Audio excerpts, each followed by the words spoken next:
네, 여러분 안녕하십니까? 5월 31일 화요일 아침입니다. 오늘 함께 나눌 성경 말씀은 시편 144편입니다. 자, 1절부터 15절까지 봉독해 드리겠습니다. 다윗의 시. 나의 반석이신 여호와를 찬송하리로다. 그가 내 손을 가르쳐 싸우게 하시며 손가락을 가르쳐 전쟁하게 하시는도다. 여호와는 나의 사랑이시요 나의 요새이시요 나의 산성이시요 나를 건지시는 이시요 나의 방패이시니 내가 그에게 피하였고 그가 내 백성을 내게 복종하게 하셨나이다. 여호와여, 사람이 무엇이기에 주께서 그를 알아주시며 인생이 무엇이기에 그를 생각하시나이까. 사람은 헛것 같고 그의 날은 지나가는 그림자 같으니이다. 여호와여, 주의 하늘을 들이우고 강림하시며 산들에 접촉하사 연기를 내게 하소서. 번개를 번쩍이사 원수들을 흩으시며 주의 화살을 쏘아 그들을 무찌르소서. 위에서부터 주의 손을 펴사 나를 큰 물과 이방인의 손에서 구하여 건지소서. 그들의 입은 거짓을 말하며 그의 오른손은 거짓의 오른손이니이다. 하나님이여, 내가 주께 새 노래로 노래하며 열줄 비파로 주를 찬양하리이다. 주는 왕들에게 구원을 베푸시는 자시요 그의 종 다윗을 그 해하려는 칼에서 구하시는 자신이이다. 이방인의 손에서 나를 구하여 건지소서. 그들의 입은 거짓을 말하며 그 오른손은 거짓의 오른손이니이다. 우리 아들들은 어리다가 장성한 나무들 같으며 우리 딸들은 궁전의 양식대로 아름답게 다듬은 모퉁이 또들과 같으며 우리의 곳간에는 백곡이 가득하며 우리의 양은 들에서 천천과 만만으로 번성하며 우리의 숫소는 무겁게 실었으며 또 우리를 침노하는 일이나 우리가 나아가 막는 일이 없으며 우리 거리에는 슬피 부르짖음이 없을진데 이러한 백성은 복이 있나니 여호와를 자기 하나님으로 삼은 백성은 복이 있도다. 아멘. 네, 오늘 본문도 이제 다윗의 시 이렇게 이제 표제가 붙어 있습니다. 근데 이제 10절에 보면 이렇게 돼 있죠. 주는 왕들에게 구원을 베푸시는 자시요 그의 종 다윗을 그 해하려는 칼에서 구하시는 자신이다. 뭐 이렇게 돼 있는 표현 때문에 역시 이제 70인역 예수님 당시에 이제 다수 유대인들이 읽고 있었던 번역된 구약 성경에는 이제 골리앗에 관하여 다윗의 시, 골리앗에 관한 다윗의 시, 뭐 이런 표제로 이제 돼 있습니다. 그러니까 이제 여기 지금 해하려는 칼에서 구원하신 분이라는 고백이 이제 다윗에게 적용될 때 아마도 이제 골리앗을 물매로 맞설 때에 이제 다윗의 고백과 연관이 된다고 지금 보는 것 같아요. 그래서 너는 칼과 단창으로 내게 나오지만은 여호와 구원하심이 칼과 창에 있지 아님을 이 무리로 알게 하리라. 뭐 이렇게 이제 이야기한 것을 이제 보면서 오늘 시편을 이제 이해하고자 뭐 했던 것 같습니다. 어쨌든 뭐 오늘 여기 보면은 이제 제왕의 시예요. 왕의 시고요. 그래서 1절부터 쭉 11절까지가 이제 이방과 더불어서 이제 어떠한 민족적 어떤 그 방어책, 어떤 민족적 어떤 구원을 우리가 도모해야 될까 하는 것들이 나오고 12절부터 이제 15절까지는 왕의 어떤 입장에서 백성들을 향해서 축복하는 어떤 기원문 뭐 이런 식으로 이제 돼 있는 것을 볼 수가 있습니다. 그래서 뭐 1절, 2절까지는 이제 우리가 일찍이 뭐 이제 보여줄 수 있는 찬양이 나오고요. 3절 이후부터는 이제 하나님의 백성으로서 이 악한 세대 가운데서 우리가 어떻게 살아야 될까, 하나님의 구원이 어떻게 우리에게 임하게 될까 하는 것들에 대해서 관심 갖는다면 12절부터는 이제 축복의 문구로 이제 돼 있는데 이제 1절에 보면은 이제 하나님을 어떻게 묘사하냐면은 전쟁의 하나님 이렇게 묘사를 하는 거죠. 근데 거기 보면은 나의 반석이신 여호와를 찬송하리로다 그러면서 찬송의 이유가 그가 내 손을 가르쳐 싸우게 하시며 손가락을 가르쳐 전쟁하게 하시는도다 이렇게 돼 있단 말이에요. 근데 여기 보면은 좀 다시 한번 좀 직역을 하면은 그가 전쟁을 위해서 내 손을 훈련시키시고 전투를 위해서 내 손가락을 훈련시킨다 이렇게 할 수 있어요. 그러니까 여기 이제 히브리 시편의 묘미거든요. 이제 병역 구절인데 이제 그가 전쟁을 위해서 내 손을, 전투를 위해서 내 손가락을 이렇게 돼 있단 말이죠. 이런 점에서 이제 전쟁은 결국은 이제 고대 전쟁은 결국 뭐예요? 뭐 창을 쓰든 칼을 쓰든 방패를 쓰든 훗날에 뭐 총포가 발견된 이후에도 가장 중요한 것은 손가락의 기술인 거죠. 그래서 이제 전쟁은 손놀림에 가장 중요한 건데 그럼에도 불구하고 이제 여기 지금 1절이 이야기하는 바는 다윗이 이제 물매를 돌리는 기술이 손의 기술이잖아요. 그러니까 더욱 그래서 이제 70인역은 이걸 이제 골리앗과의 경험을 담은 시다 이렇게 표현을 한 것 같은데, 어쨌든 하나님은 우리로 하여금 이와 같이 하나님의 구원만 바라보면서 그저 기도하고 할렐루야만 하고 있는 것이 아니라 오늘 그의 택한 백성을 향해서 이와 같이 용맹하도록 세우시는 분이라고 이제 고백을 하면서, 그럼에도 불구하고 2절에는 그와 같은 내 손의 기술이 결국 나를 구원하는 것이 아니라 하나님의 보호하심이 우리를 다시금 구원하신다 이렇게 하면서 2절에서 무려 7개의 어떤 상징 어구가 나옵니다. 그러니까 여호와는 나의 사랑이시요 요새시요 산성이시요 나를 건지시는 이시요 방패시다. 내가 그에게 피하였고 내 백성을 복종하게 하시는 자시로다. 뭐 이렇게 지금 표현하면서 이제 계속해서 그 하나님의 도우심이 얼마나 우리에게 그 피할 수 없는 필요 불가결한 가장 중요한 점인가 하는 것에 대해서 이제 이야기를 이제 하고 있습니다.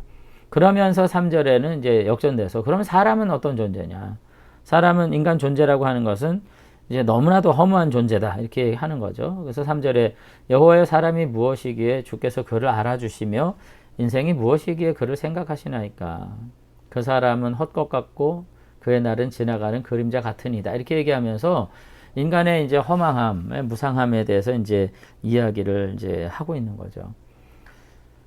저는 바른 지식 가운데 하나가 그거 같기는 해요. 그러니까 사실 뭐 시편을 떠나가지고 구약 전체가 가지고 있는 인간상, 뭐 제가 주일날도 지난 주일날 말씀을 드렸습니다만은 구약의 인간상은 뭐예요? 인간은 유한한 존재라는 것이죠. 그래서 그 유한함에 대한 심각한 고뇌 그리고 고통 때문에 사실 인간이 오늘 이렇게 투쟁적 삶을 살게 되는 건지도 모르겠어요. 그러나 우리가 이것을 좀 다시 한번 생각한다면 우리는 유한한 어떤 한계가 있는 우리의 시간도 우리의 물질도 우리의 힘도 유한하기 때문에 사실 그것이 얼마나 소중한지를 또한 깨달을 수 있는 순기능도 있다는 것 우리가 생각했으면 좋겠습니다. 만약 인간이 정말 무한한 존재라면 자족적인 존재라면 완전한 존재라면 사실 이웃을 자녀를 가정을 공동체를 우리가 필요로 하지도 않을 거예요. 그리고 정말 우리가 살아가는 이 날들의 소중함도 아마 모를 겁니다. 유한함이 주는 순기능이 있어요. 그러면서 우리가 영원을 사모하게 되고 하나님을 사모하게 되는 단계까지 나아가게 되는 거잖아요. 그러니까 오늘 여기 3절 4절의 내용은 그냥 무작정 그 무슨 쇼펜하우어식의 허무함이 아닙니다. 이거는 우리의 유한함을 인해서 오히려 영원하신 분을 사모하게 되는 하나님을 사모하게 되고 우리의 유한한 인생으로 인해서 오히려 나 자신을 낮추고 우리의 삶의 처지 가운데서 하나님을 바라보게 되는 그와 같은 순기능이 여기 지금 숨겨 있다는 것 우리가 이제 생각할 수 있게 됩니다. 그러면서 이렇게 유한한 우리를 도와달라고 이렇게 말하면서 이 유한한 인생 가운데 정말로 중요한 것이 무엇인가 하는 것을 7절 8절에서 알게 돼요. 거기 보면 이렇게 말합니다. 여호와께서 위로부터 주의 손을 펴사 나를 큰 물과 이방인의 손에서 구하여 건지소서. 그러면서 8절에 그들의 입은 거짓을 말하며 그들의 오른손은 거짓의 오른손이다 이렇게 말하거든요.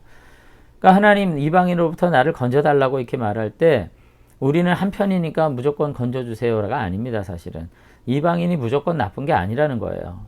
왜 여기 문제가 있냐? 그런 거짓된 존재. 그들의 입은 거짓을 말하고 그들의 오른손은 거짓의 오른손입니다. 이렇게 말하면서 거짓에 대한 문제, 다시 종족적 편견이 아니라 삶의 태도와 본질에 대한 문제를 지금 제기하면서 지금 나를 구해달라고 얘기하는 거죠. 그런 점에서 볼 때 이거 뒤집으면 뭡니까? 하나님의 백성의 표지는 결국 참됨, 진실됨, 의로움이라고 하는 거예요. 이게 단지 하나님은 나는 하나님을 믿었으니 무조건 나를 구해달라고 지금 시편 기자는 말하지 않고 나는 세상과 다른 존재로서 하나님과 더불어 살아가니 나를 도와주십시오. 그렇게 말하면서 지금 기도의 깊이를 더해가고 있는 걸 알 수 있습니다. 그렇게 마무리를 지면서 12절에서부터 15절까지는 매우 특별한 형식의 이제 왕의 기도문, 어떤 교훈적 기도문이 되겠죠. 그래서 자녀에 대해서, 수학에 대해서, 멱축에 대해서, 뭐 국방에 대해서 뭐 기도하면서 결론을 내리기를 15절에 이러한 백성은 복이 있다. 이와 같은 도우심을 가지고 살아가는 자는 복이 있다. 그러면서 최종적 결론이 뭐예요? 여호와를 자기 하나님으로 삼은 백성은 복이 있도다. 뭐 이렇게 결론을 내리고 있는 것을 볼 수가 있습니다.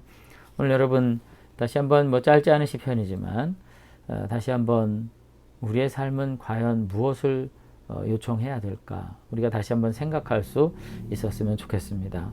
다시 한번 여호와를 자기 하나님으로 삼은 백성은 복이 있다고 하는 이 다윗의 기도를 우리가 살펴보면서 우리가 정말로 삶의 자리에서 하나님의 도우심을 구하고 하나님을 왕으로 삼는 가운데 다시 한번 우리의 삶에 하나님의 거룩함을 세워갈 수 있는 그런 저와 여러분들이 되시면 좋겠습니다. 한번 기도하겠습니다.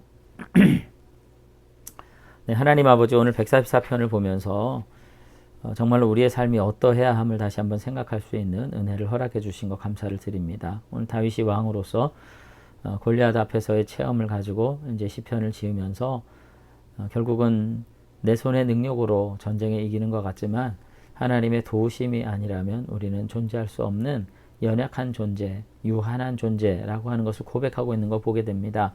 하나님 아버지, 우리의 삶에 하나님이 필요한 능력과 은혜와 삶의 모든 풍성한 것들 우리에게 허락해 주셔서 그 능력으로 우리가 정말 복된 삶 살게 되기를 원합니다. 그러나 정말로 중요한 것은 그와 같은 삶의 승리와 번영의 수단이 아니라 여전히 연약한 중에도 우리를 도우시는 하나님의 보호하심이 정말로 너무나도 소중한 줄로 믿습니다. 겸손하게 다시 한번 주님의 보호하심 아래, 날개 아래 안식을 누리는 백성 되게 도와주시고 여호와 하나님으로 자기의 하나님 삼은 거룩한 백성들로서 이 땅을 살면서 아버지 하나님과 더불어서 안식과 평안을 누리는 믿음의 사람들이 다 될 수 있도록 주님께서 축복해 주시옵소서.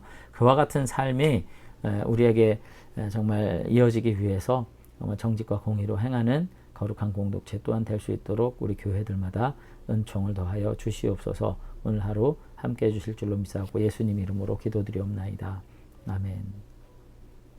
예, 오늘 하루도 우리의 능력과 재능으로서가 아니라 하나님의 도우심과 구원으로 다시 한번 안전과 평화를 누리는 그런 저와 여러분들 되시면 좋겠습니다. 감사합니다.